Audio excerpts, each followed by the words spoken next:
Every day, we rise, challenging ourselves to work for what we believe in. At U.S. Border Patrol, protecting our borders is more than a job. It's a calling. Agents answer the call, working together to keep our country and communities safe. If you are ready for a new mission, join U.S. Border Patrol and go beyond. Learn more at cbp.gov/careers.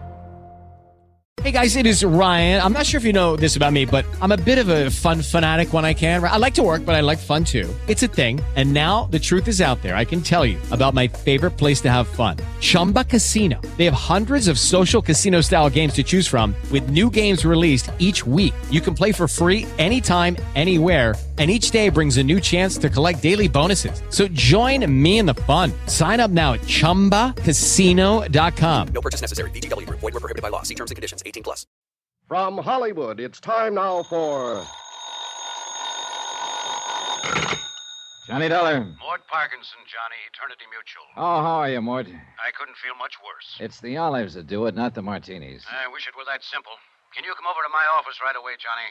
Well, I guess so, if... I don't often pull that confidential business, but I really would hesitate to go into this one on the phone. Pretty rough, huh? I'm afraid you're going to find it even worse than that. It's about Ed Morgan, Johnny. Ed Morgan. I'm sorry. I know he was a good friend of yours. He's one of the best I ever had. Ed was a great guy. It's too bad he had to die that way. Johnny, it's too bad he didn't die a year sooner. What? You'd better come on over to the office.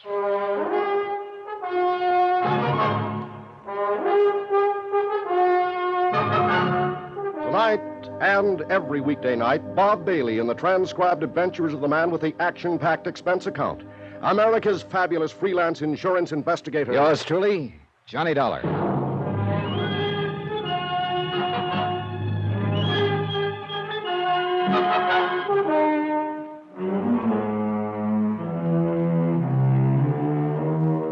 From Special Investigator Johnny Dollar to the Home Office, Eternity Mutual Insurance Company, Hartford, Connecticut.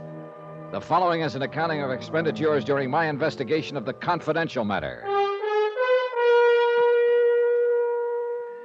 Item 1, $2.85. Taxi from my apartment to the Eternity Building in the 7th floor office of Mort Parkinson, Vice President and General Manager.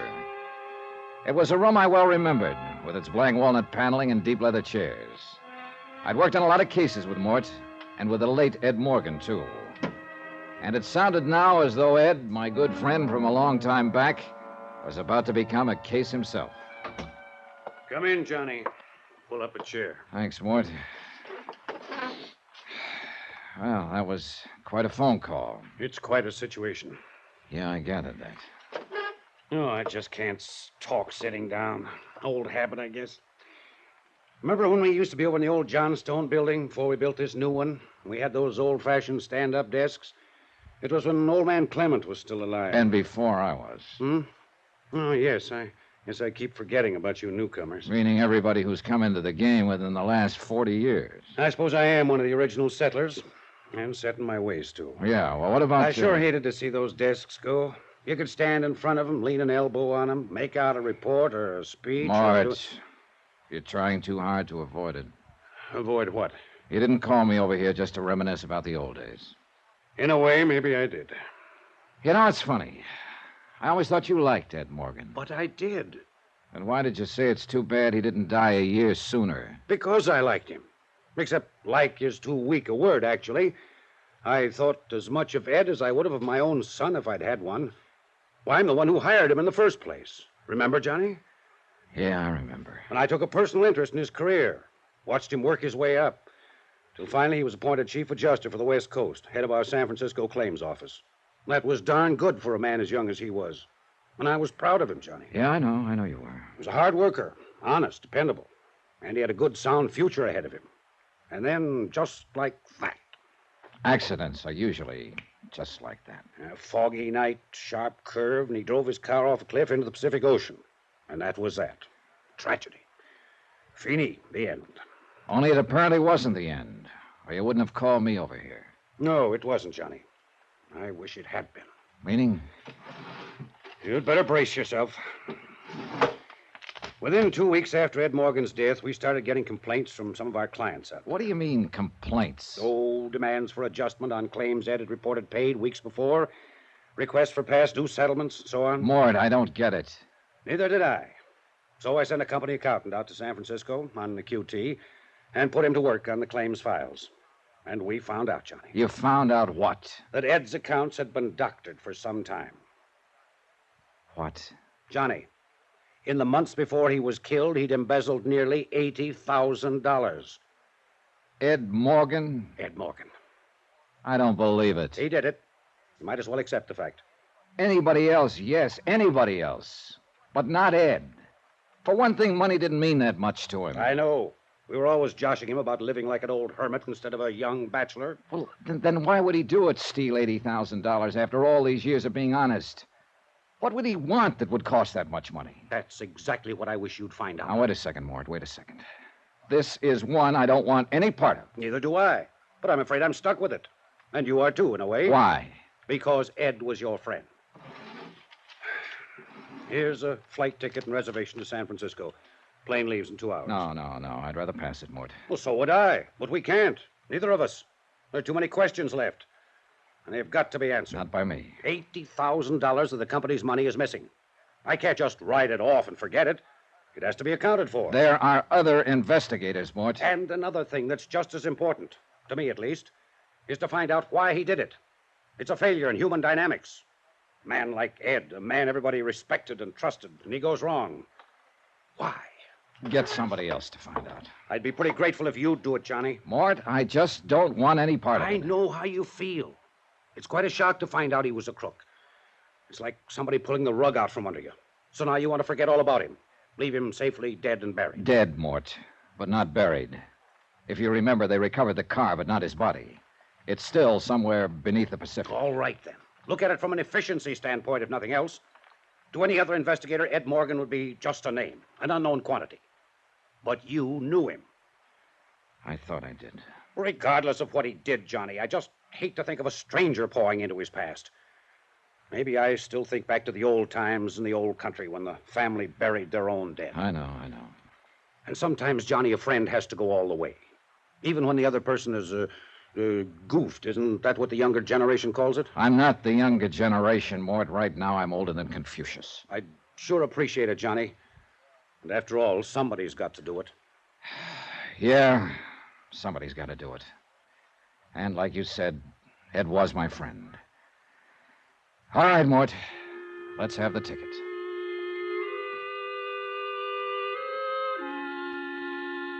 Item 2, $14.35. Tips, taxi, and incidentals in Hartford and same in San Francisco. Plane trip between points paid from expense account of company manager and not included herewith.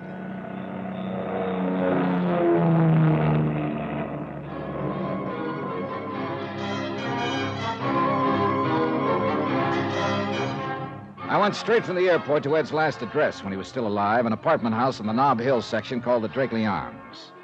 And there's where I got my first surprise. Ed had always been the two-room bachelor walk-up type. But the Drakeley Arms consisted of equal parts of glitter, glass, swank, and price, including a uniformed doorman, a small private bar off the lobby, and an assistant manager with a gardenia on his lapel. Oh, he was a rare one, that manager.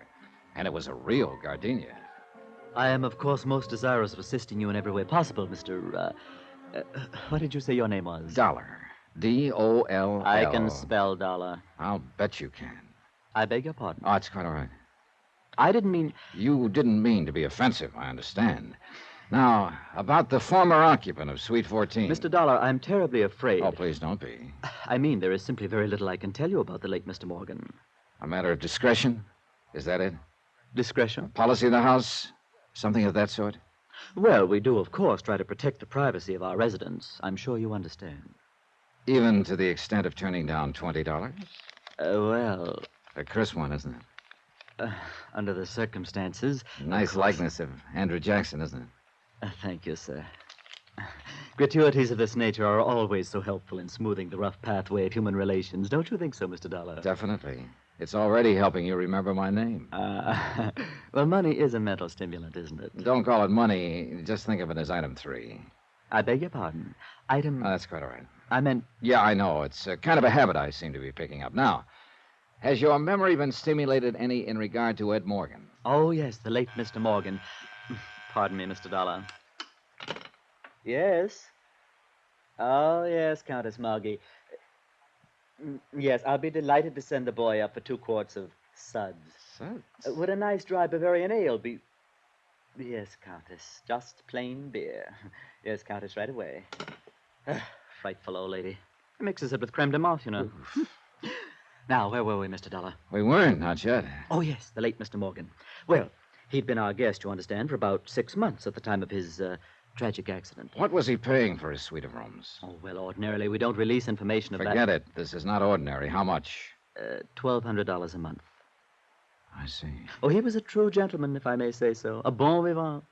And on the crassly materialistic side, if you'll forgive me, sir, a very free spender. Sorry, 20's the limit. Mr. Dollar, I was not trying to coerce your generosity by, well... Putting on another bite? Precisely. All right. So Ed was bedded down in a mink-lined stall and was throwing money around like water. What else? Who came to see him? What sort of visitors did he have? Well, none at all that I can recall. None at all? He leased that overpriced cubicle and then just sat in it? Well... What about friends here in the building? Well, most of our guests might be termed individually exclusive. Even eccentric in some cases. Except, of course, Mrs. Barrett. Mrs. Barrett? Yes. One of the loveliest guests we've ever had the pleasure of... Excuse me, Mr. Dollar. Yes. Yes, Countess Margie. The boy is on his way. I know. But he has to go clear down to the corner. Yeah. Well, please tell little Pim Pam that I'm so sorry. A dog drinks that stuff, too. Now, where were we? About this Mrs. Barrett you mentioned. Oh, yes. Well, of course, she and Mr. Morgan were inseparable, you understand. They were together constantly. And Mr. Barrett? Oh, there wasn't any. Well, not recently, I mean. Deceased. You know, dead. Yeah, when? Early this year, as I recall. I didn't know him, of course. Mrs. Barrett moved in here shortly after his death. Not until then. And Ed Morgan, when did he move in? About 6 weeks later. Oh, he met her here then? Oh, no, they were already acquainted. Well acquainted. I see. In fact, I believe that Mr. Morgan and a young and very lovely widow met at the time of her husband's death. A matter of settling the estate or something of that sort. It would figure, all right. I But don't you said... remember exactly why I thought so, but I do recall having an impression at the time that he moved in here only because of her. And as I say, they were together constantly, right from the first. That's all very interesting. I wonder if I could have a talk with this Mrs. Barrett. That would be utterly impossible, I'm afraid. Now, look, if you think you can I pry... simply mean she isn't here. Isn't here? She's been gone for 10 days now. Where'd she go? I really haven't the slightest idea, Mr. Dollar. Well, if she moved out, she must have left a forwarding address of some Oh, kind. she didn't move out. She still has her apartment here. She'll be back eventually, I imagine. But at the moment, I she's... haven't heard a word from her since she left. Oh, poor dear. You know, one can understand why she'd want to get away for a while. Such a tragic coincidence, having 2 deaths of exactly the same... Oh, confound that woman. Wait a minute. What do you mean by tragic coincidence? Oh, well, as I understand it, Mrs. Barrett's husband also died in some sort of accident. Yes, Countess.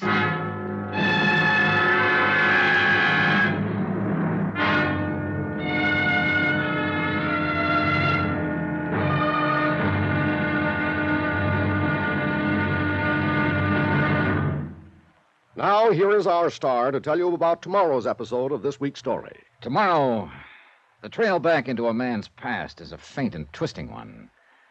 And at times it runs through quicksand. Join us, won't you? Yours truly, Johnny Dollar.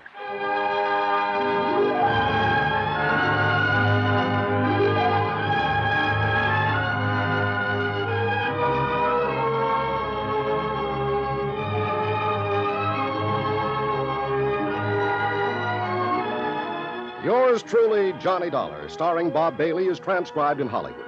Written by Les Crutchfield, it is produced and directed by Jack Johnstone. Be sure to join us tomorrow night, same time and station, for the next exciting episode of Yours truly, Johnny Dollar.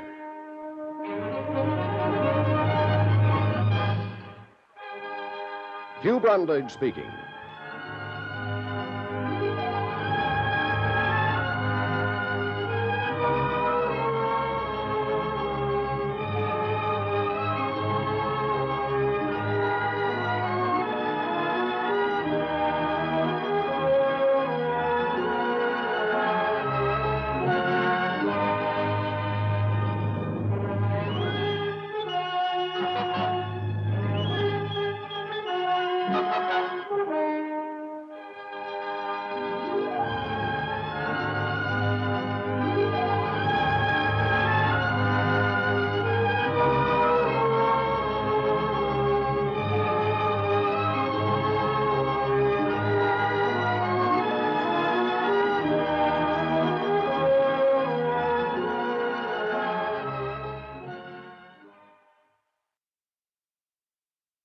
Hello, it is Ryan, and I was on a flight the other day playing one of my favorite social spin slot games on ChumbaCasino.com. I looked over at the person sitting next to me, and you know what they were doing?